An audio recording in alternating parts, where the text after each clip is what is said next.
तर स्वारगेट बस स्थानकात तरुणीवर बलात्कार केलेल्या या आरोपीच्या संदर्भात माहिती देणाऱ्याला 1 लाखांचं बक्षीस जाहीर केलंय।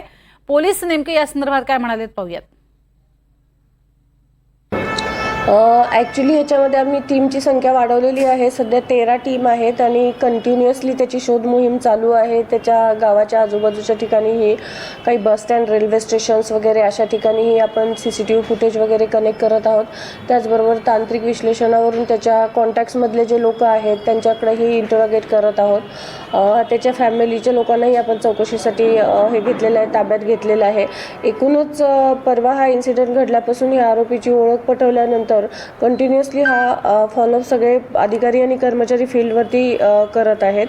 त्याचबरोबर आता माननीय आयुक्त सरांनी 1 लाखाचं बक्षीसही जाहीर केलेलं आहे या केसमध्ये। जो कोणी, कारण तो जर आजूबाजूला त्याच्या गावाच्या वगैरे फिरत असेल तर त्याला पकडून देण्याच्या दृष्टिकोनातून 1 लाखाचं बक्षीसही या केसमध्ये जाहीर केलेलं आहे।